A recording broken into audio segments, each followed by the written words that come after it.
दोस्तों, बारिश का मौसम शुरू हो चुका है। बच्चों को बारिश बहुत पसंद होती है, बट बारिश अपने साथ बहुत सारी ऐसी बीमारियां लाती है जो कि अगर हमने टाइमली ट्रीट ना की तो बहुत ज़्यादा डेंजरस हो सकती है। सो इस बदलते मौसम में हम कैसे अपना ध्यान रखें, हम कैसे खुद को हेल्दी रखें, एक्टिव रखें, फिट रखें और एनर्जेटिक रखें। सो इस बारिश अगर आपको रहना है फिट एंड हेल्दी तो आपको ध्यान रखनी है सिर्फ ये 5 चीज़ें। दोस्तों, बारिश के मौसम में कभी ऑल ऑफ सडन बारिश हो जाती है तो मौसम एकदम ठंडा हो जाता है, अगले दिन वहीं बहुत तेज धूप निकलती है तो मौसम में एक साथ गर्मी आ जाती है। सो इस तरीके से जो सडन चेंज होता है टेम्परेचर में वो बहुत सारी बीमारियों को जन्म देता है। वहीं टेम्परेचर जहाँ इतना ठंडा है बच्चे बहुत जल्दी कोल्ड और कफ कैच कर लेते हैं। चारों तरफ पानी भर जाता है, उसकी वजह से काफ़ी मच्छर हो जाते हैं तो डायरिया हो सकता है, डेंगू हो सकता है, मलेरिया हो सकता है और बहुत सारी प्रॉब्लम्स जो कि इन्हीं कीटाणु, इन्हीं वायरस और इन्हीं मच्छरों से जन्म लेती हैं। सो बात कर लेते हैं हम 5 ऐसी चीज़ों की जो कि इस मौसम में बहुत कॉमन है। सबसे पहली चीज़, बच्चे बहुत जल्दी कोल्ड कैच करते हैं, कफ कैच करते हैं, उनको फीवर हो सकता है। अब वो फीवर कॉमन फ्लू हो सकता है या फिर मलेरिया हो सकता है या फिर डेंगू भी हो सकता है, किसी को हैजा भी हो सकता है। बहुत सारी फूड पॉइजनिंग होने के चांसेस होते हैं क्योंकि ऐसे मौसम में हमारा डाइजेशन जहाँ ऑलरेडी थोड़ा स्लो होता है, वहीं अगर हम बाहर की चीज़ें खाते हैं तो वो हम इजीली डाइजेस्ट नहीं कर पाते और उनके साथ जो कीटाणु, जो जर्म्स हमारे पेट के अंदर जाते हैं वो बहुत सारी बीमारियों को जन्म देते हैं एंड रिजल्ट फूड पॉइजनिंग। उसके साथ साथ कई बार देखा गया है जब फूड पॉइजनिंग होती है तो बच्चों को डायरिया हो जाता है। दोस्तों, इस सीजन में 3 चीज़ों पे ध्यान देना बहुत ज़रूरी है। पहला, अपने बच्चों की एक्स्ट्रा केयर करनी है। दूसरा, अपनी इम्यूनिटी का बहुत ज़्यादा ध्यान देना है क्योंकि इस टाइम में इम्यूनिटी डाउन हो जाती है। सो इम्यूनिटी को हमें कैसे बूस्ट करना है, कैसे उसको एनहेंस करना है, कैसे उसको स्ट्रेंथन करना है, उसके लिए हम आगे डिस्कस करने वाले हैं। और तीसरी चीज़, हमें स्किन का एक्स्ट्रा ध्यान रखना होता है क्योंकि इस टाइम मौसम में होती है काफ़ी ह्यूमिडिटी। सो अब हम डिस्कस कर लेते हैं वो 5 टिप्स जो कि इन प्रॉब्लम्स को बहुत ईजीली रिजॉल्व कर पाएंगे, जो कि इन प्रॉब्लम्स को इजीली क्योर कर पाएंगे। जैसा कि हम सबको पता है, बैक्टीरिया, वायरस और जर्म्स से बचने का सबसे जो इफेक्टिव तरीका है, क्लीनलीनेस पे ज़्यादा ध्यान दिया जाए। अपने घर को, अपने फ्लोर को, अपने कपड़ों को, अपनी पूरी बॉडी को अच्छे से क्लीन करके रखना है। थोड़ा सा हाइजीन का हमें एक्स्ट्रा ध्यान रखना होगा। आप जब भी बाहर से आ रहे हैं तुरंत हैंड वॉश करें। बच्चे बाहर से खेल के आ रहे हैं तो कम से कम उनके हैंड वॉश बहुत अच्छे से करा दें।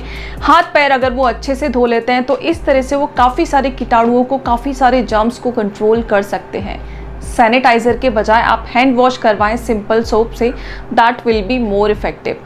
प्लस अपने वॉशरूम का स्पेशली ध्यान रखना है क्योंकि इस टाइम में वॉशरूम बहुत गीले होते हैं और गीले वॉशरूम से बहुत सारे जर्म्स ऑटोमेटिकली डेवलप होते रहते हैं। सो वॉशरूम को एक्स्ट्रा केयर देनी है, वॉशरूम को एक्स्ट्रा क्लीन रखना है, उनको ड्राई रखना है और आपके जितने भी कपड़े हैं उनको अच्छे से तेज़ धूप में सुखाना है ताकि उनमें कोई भी फंगस, कोई भी कीटाणु पनप ना पाए। आप बाहर से जो भी चीज़ें ला रहे हैं उनको प्रॉपरली वॉश करके फ्रिज में स्टोर करें या फिर अगर खा रहे हैं तो उनको प्रॉपरली वॉश करने के बाद ही कट करें। दोस्तों, दूसरी चीज़ है डाइट, जिसका कि हमें एक्स्ट्रा ध्यान रखना है क्योंकि इस टाइम में जहाँ हमारी इम्यूनिटी वीक हो जाती है, जहाँ हमारा डाइजेशन थोड़ा सा स्लो डाउन हो जाता है, सो हमें अपनी डाइट में ऐसी चीज़ों को ऐड करना है जो कि हमारी इम्यूनिटी को एनहेंस करेंगे, उसको स्ट्रेंथन करेंगे, प्लस हमारे डाइजेशन के लिए भी अच्छी हो।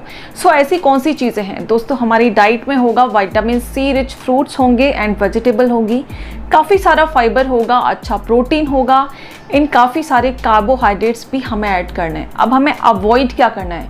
हमें अवॉइड करना है बहुत सारा वाटर कंटेंट जिन सब्जियों का है और जिन फ्रूट्स का है, वो चीज़ें हमें अवॉइड करनी है। स्पेशली पत्तेदार सब्जियां इस सीज़न में हमें अवॉइड करनी है। बाकी टाइम आप ज़रूर खाएं बट इस 2-3 महीने पत्ते वाली सब्जियां आप थोड़ा सा अवॉइड कर लें क्योंकि बहुत चांसेस हैं उनके थ्रू कोई भी कीड़ा, कोई भी बैक्टीरिया, कोई भी वायरस उनके थ्रू हमारे पेट तक बहुत आसानी से पहुंच सकता है। सो इस सीज़न में स्पेशली ग्रीन लीफी वेजिटेबल्स को अवॉइड करना है। पानी वाली सब्जियां या फिर फल जैसे कि वाटरमेलन है, मस्कमेलन है, उनको हमें थोड़ा सा अवॉइड करना है। 5 फल जो कि इस सीज़न में बेस्ट तरीके से काम करने वाले आपके डाइजेशन के लिए, आपके स्किन के लिए एंड आपकी इम्यूनिटी के लिए, वो है दोस्तों सेब, लीची, आलू बुखारा, कीवी और पपाया यानी कि पपीता। सो ये 5 फल अपनी डाइट में ज़रूर ऐड करें। उसके अलावा हमें क्या लेना है, उसके अलावा हमें कुछ प्रोबायोटिक्स अपनी डाइट में ज़रूर ऐड करने हैं जो कि हमारे डाइजेशन को इम्प्रूव करेंगे, जो कि हमारे मेटाबॉलिज्म को बूस्ट करेंगे। एंड हमारी डाइट में कुछ चीज़ें विटामिन सी रिच भी हमें रखनी है जो कि हमारी इम्यूनिटी के लिए काम करने वाली हैं, उसको स्ट्रेंथन करने वाली हैं। सो डाइट में हमें क्या क्या चीज़ें प्रेफर करनी है और क्या क्या चीज़ें अवॉइड करनी है, यू कैन चेकआउट। दूसरी इंपॉर्टेंट चीज़ जो कि हमें हमेशा अपने माइंड में रखनी है वो है दोस्तों, हमें अपनी डाइट में कुछ हर्ब्स को रेगुलर बेसिस पे इस मौसम में ज़रूर ऐड करना है, जैसे कि काली मिर्च है, हल्दी है, अजवाइन है, सौंफ है, अदरक है।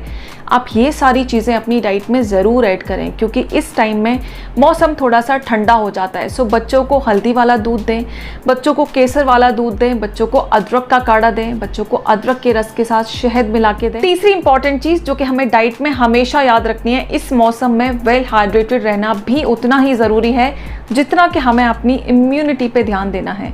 सो हमारा वाटर इनटेक थोड़ा सा बढ़ जाएगा। प्लस अगर आप मटके का पानी पी रहे हैं तो इस सीज़न में मटके का पानी बंद कर दें क्योंकि इस सीज़न में अगर आप हल्का गुनगुना पानी पिएंगे वो आपकी इम्यूनिटी के लिए, आपके डाइजेशन के लिए बहुत अच्छा रहेगा। सो ये सारी चीज़ें जहां हम डाइट में विटामिन सी ऐड कर रहे हैं, प्रोबायोटिक्स ऐड कर रहे हैं, कुछ हर्ब्स ऐड कर रहे हैं और प्लस अपना वाटर कंटेंट बढ़ाने वाले हैं, ये सारी चीज़ें मिलकर हमारे डाइजेशन को इम्प्रूव करेंगी, हमें फुली एनर्जेटिक रखने वाली हैं, फुली एक्टिव रखने वाली हैं और हमारी इम्यूनिटी को बूस्ट करने वाली है। नाउ दी थर्ड पॉइंट, हमें डेली कम से कम 7 से 8 घंटे की नींद ज़रूर लेनी है क्योंकि जब हम थके हुए रहते हैं तो धीरे धीरे हमारी इम्यूनिटी डाउन होने लगती है।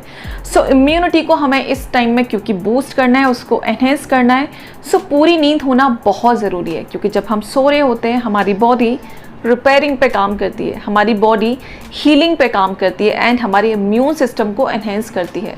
सो डेली टाइम से सोएं और टाइम से उठें। चौथी इंपॉर्टेंट चीज़, हमें स्किन का स्पेशल ध्यान रखना होगा इस मानसून के सीज़न में क्योंकि इस टाइम मौसम में काफ़ी ज़्यादा ह्यूमिडिटी होती है। सो हमारी स्किन काफ़ी ऑयली हो जाती है, काफ़ी ज़्यादा चिपचिपी हो जाती है। सो इसको टाइमली क्लीन करना बहुत ज़रूरी है, अदरवाइज़ काफ़ी सारे ब्लैक हेड्स, काफ़ी सारे वाइट हेड्स हमारे फेस पे दिखने लगते हैं, काफ़ी सारे पिंपल्स हो जाते हैं, छोटे छोटे फुंसियाँ हो जाती हैं जिनको ठीक होने में काफ़ी ज़्यादा टाइम लगता है। सो आपको क्या करना है, आपको दिन में 3 बार अपना फेस ज़रूर वॉश करना है, वीक में 2 बार ज़रूर स्क्रबिंग करनी है, प्रॉपर फेस मास्क भी लगाना है। जब भी आप फेस वॉश कर रहे हैं कोई भी ऐसा मॉइस्चराइजर ज़रूर लगाना है जो कि वाटर बेस्ड हो, जो कि स्किन को बहुत ज़्यादा चिपचिपा ना रखे। सो इस तरीके से अपनी स्किन का हमें थोड़ा सा एक्स्ट्रा ध्यान इस टाइम में ज़रूर रखना होगा। नाउ द 5th पॉइंट, हमें थोड़ा सा टाइम डेली एक्सरसाइज और योगा के लिए ज़रूर निकालना है क्योंकि ये जितने भी वायरस हैं, जितने भी बैक्टीरिया हैं, उनका सबसे ज़्यादा जो असर होता है हमारे रेस्पिरेटरी सिस्टम पे ही पड़ता है। सो हमें उसे स्ट्रेंथन करना है, हमें उसे मजबूत बनाए रखना है क्योंकि एक्सरसाइज और योगा हमारे शरीर को मजबूत बनाते हैं, हमारी इम्यूनिटी को एनहेंस करते हैं एंड हमें फुली एनर्जेटिक रखते हैं।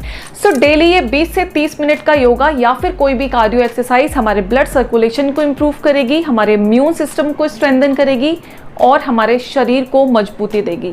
सो बहुत ज़रूरी है हमें कम से कम 20 से 30 मिनट डेली योगा के लिए या फिर किसी भी कार्डियो एक्सरसाइज के लिए ज़रूर निकालना है।